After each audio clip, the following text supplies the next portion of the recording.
Step back. Buckets!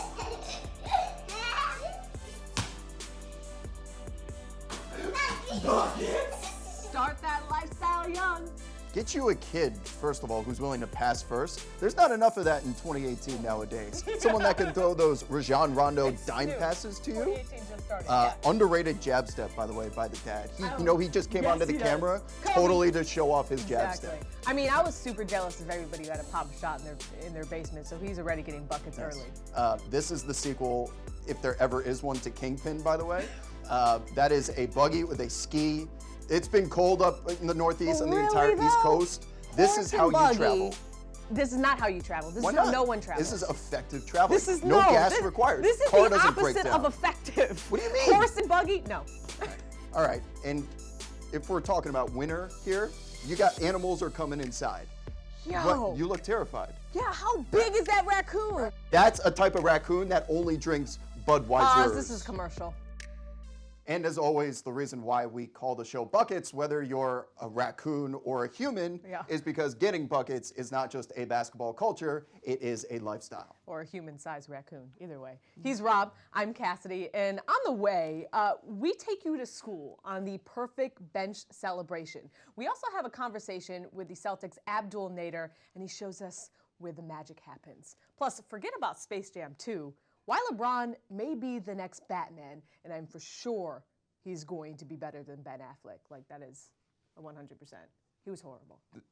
You're going to get some mentions I'm just for saying. that. I'm just saying. All that and more. Okay. This is Buckets.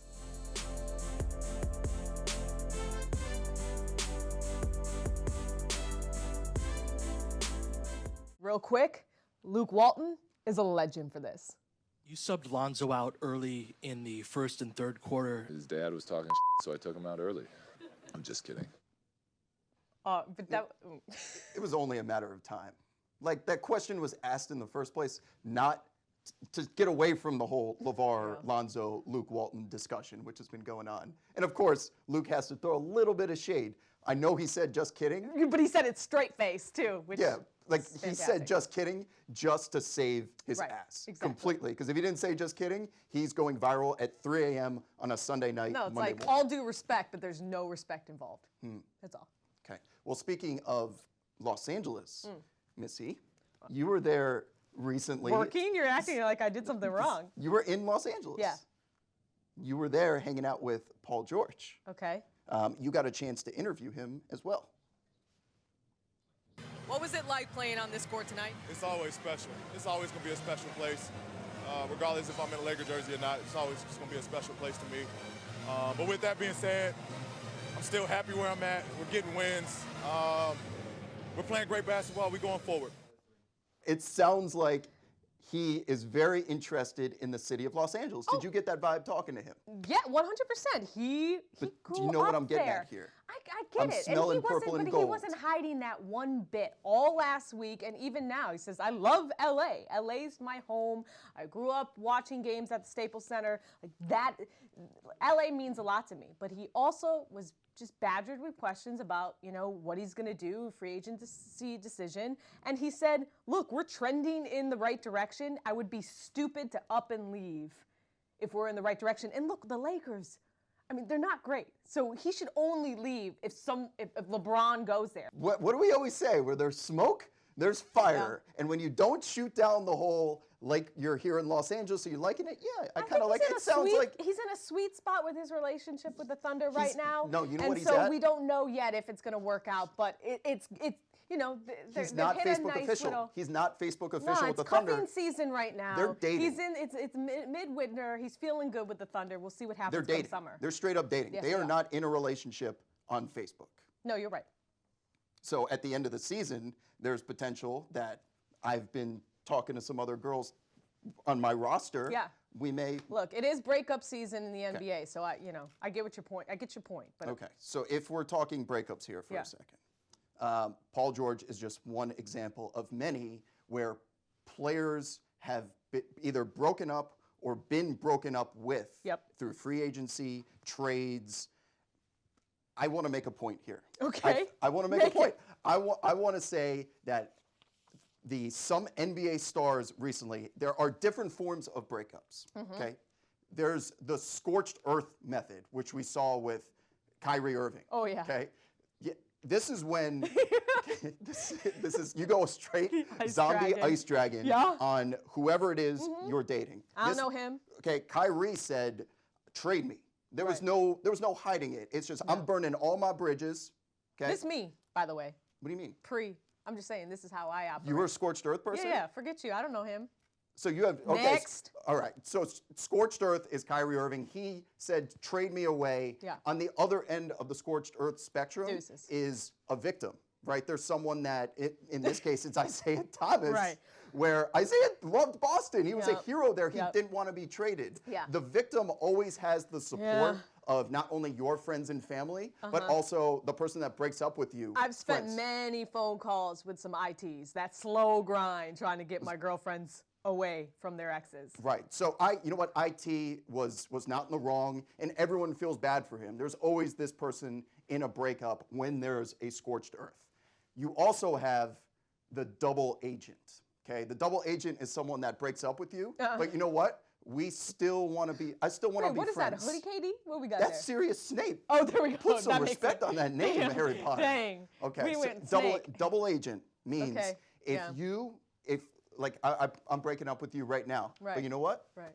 We could still be friends. Oh, That yeah. never works No, it never ever. works. You can Never, right. pretend like it works, and you can No. act in Maybe public like it over works. time, Up but here, right away, no. If KD's going to keep writing checks to No. Oklahoma, charities and No. foundations, he wants to be the hero of Oklahoma City, but he's always the dude that dumped the Thunder for the Warriors. You can't be Yeah. just friends with the No. Thunder and And- go win titles with the And Warriors. being friends with your ex never works with your current. Ever. You can do it in public, but it never actually No. works upstairs. No texting. And finally, we have the booty call. Okay, when LeBron was with the I've got Cavs two originally, phones. right? He was in his prime. Yeah. He ended up dumping his long-term high school girlfriend because he met someone that was at college that was a little bit better. It was the Miami Heat. They had Dwayne Yeah. Wade and Chris Bosh. He was swinging up, and he went and won a couple titles, leaving the old high school girlfriend Yep. behind. But you know what happens? You go back home for Thanksgiving, you see him across the bar, and you're like, damn, they're looking good. They're looking good. That was Kyrie Irving coming up and becoming a star. And you see him, and what's Turning into buns. you know in 15 minutes, you are hopping in that Uber with that person you know you're not supposed to, going back to do something that you're likely going to Are you regret. talking about what happened to you on New Year's Eve? Oh, Are we outing? Are we Oh. outing stuff right now? something really just happened there. Are we doing Stay this? away from the plastic wrap. Okay. While we discuss what just happened here, here's a banger. Check this out.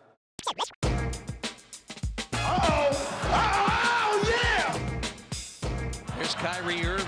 Boy, he is so smooth. Watch him. He'll take you fast or in slow motion. He'll put you in a blender and make a smoothie out of you. Oh, baby. Oh, baby. No holding. Instead of they count. Whoa. Mano e mano. Oh, yeah. Oh, wow. Just unbelievable.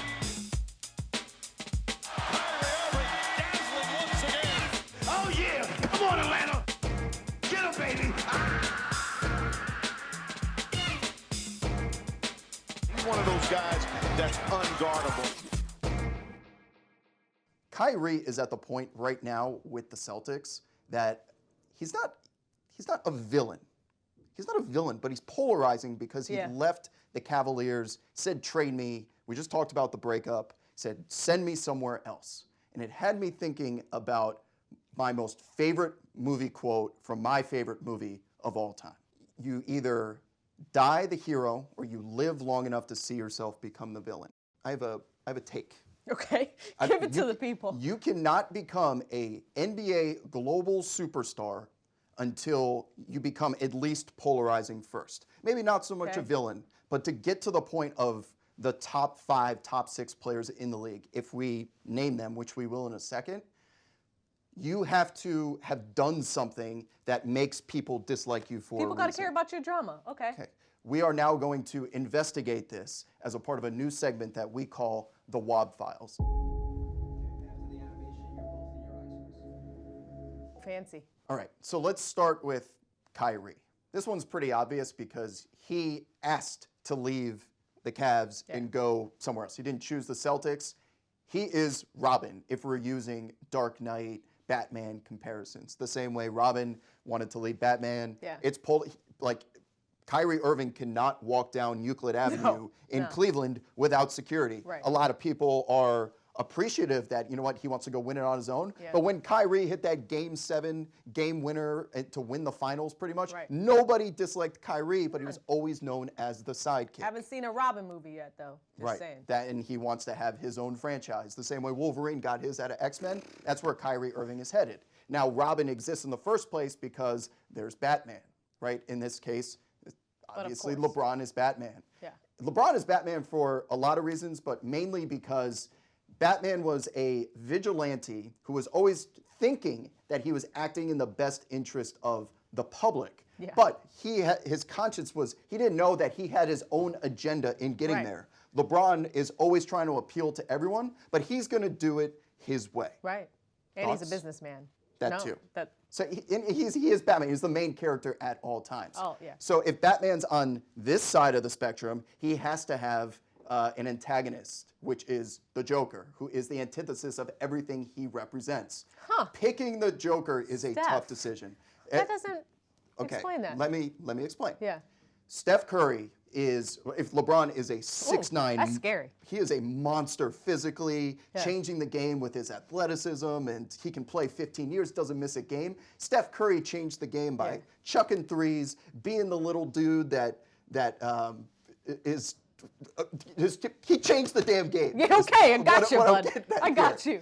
But there also, if you're going to be the Joker, there has to be that kind of moment where everyone embraces you as the villain. Yeah. And Steph Curry had that when he started getting cocky with his shimmies. Oh, yeah. Right? He started Turning around as soon as before the ball he was goes through shooting the net. threes and walking away from it. When that started happening, and then he started taking that mouthpiece out, he hit the fan in the finals, and then he hit, recently this season, he hit the ref with the mouthpiece. We're talking This was Heath his Ledger, though, not Jared Leto, right?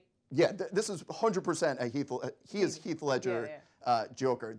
Steph has become Two-time MVP is Heath Ledger. Yeah, he became the nurse in the Joker when he was the nurse in the hospital scene saying, "Match. Chaos, I am an agent of chaos." That's what Steph has become because he resembles such good, and now he's put on this new face. If we're speaking of villains here, also Kevin Durant, okay, and faces. The obvious one, you guys should know at this point what's coming here. He's Harvey Dent, like we alluded to with the breakup. He was the Thunder. He was the next LeBron. Everyone embraced him for how great he was. But he also has that kind of dark side to him. Is he a good guy? Is KD nice or not nice? The agenda took over for Kevin Durant, which is, I need to win a ring by any means necessary. That's when the second half of the regular Twitter, burner Twitter. Thank you. We're ending Durant on that note. Yes.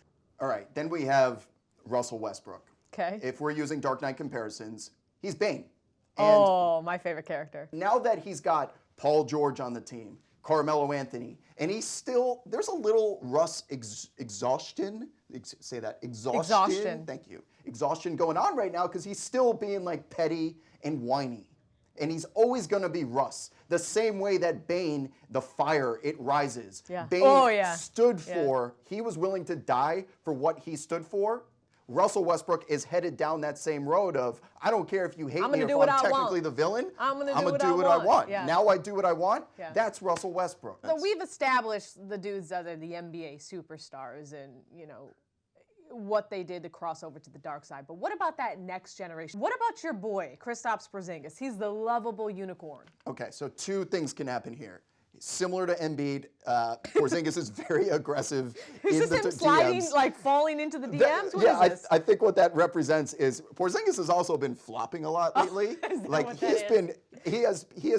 I'm sorry, not saying flopping. Oh no, you said flopping. I didn't mean the F word. He said flopping. He has been exaggerating contact a lot lately. Talk about politics. Okay. People are starting to talk about it. Okay. So it's either for the flopping or it's because he gets too aggressive going after someone like Abigail Ratchford or Jen Selter. No, look, we've talked about Giannis being the next crowned MVP. Right. So what does he have to do to get to the dark side?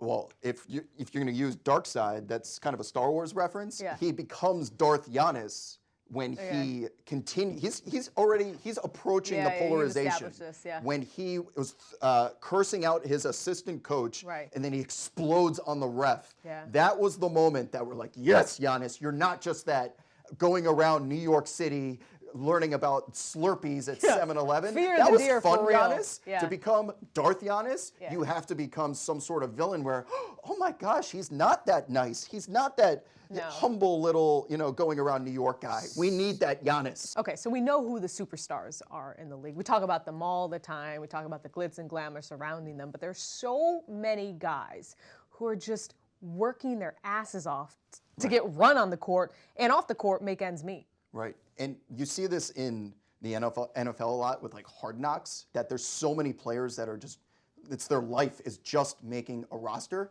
That's also in the NBA. There are guys who are on the bench that we don't see, like LeBron, Durant, Kyrie, all of those global superstars that we just took most of the show to talk about. There are other guys in the NBA that have a completely different aspect to what it's like being a professional basketball player. This is Abdel Nader. Yeah, I'm a new kid on the block, right? I'm just trying to get my opportunity first.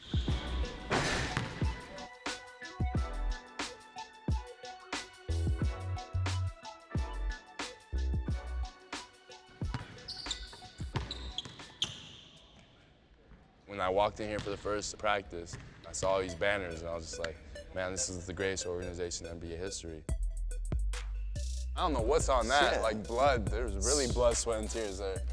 It's a banner, man. You gotta treat that like a flag. Yeah, we got 17 of them. Right.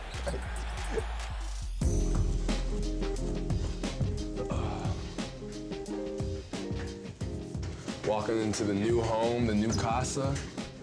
I remember someone asking me, like, when was the real NBA moment for me? This is where the magic happens. Isaiah sent out a text to the whole team, just welcoming everybody, asking when everybody's gonna be back, and we just like had a nice little convo. And that makes it feel like a family, like, I don't even know this guy yet, and he has my back already. I understand why Boston didn't want, or not that they didn't want him, but why they did trade him, obviously. It's the NBA, crazy things happen all the time, You'll never know what's going on in the GM's mind. It's all one big scheme. Everybody's trying to out-scheme each other, Yeah, you should, man. It's a great organization. It's kind of just got like a bad rep. It's like almost you're basically saying you're not good enough for the NBA. Like travel was ridiculous. We would bus 10 hours. Sometimes there's no showers, so you're sitting on this bus with some stinky guys. It's not for everybody.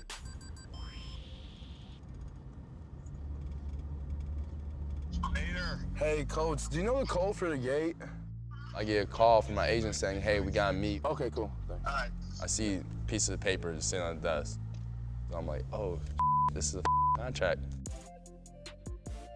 Say, Abdul, we're offering you a $6 million contract for the next 4 years. Are you willing to accept it? And I'm like, yeah. Like, I mean, I made $20,000 last year.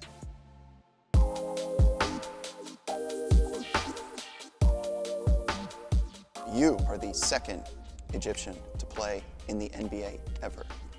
Abdel Nader, he not only played in the league, he played for the Celtics at one point. So you got a legacy, whether you like it or not, to follow up with. I moved here when I was about like 5 years old, 6 years old.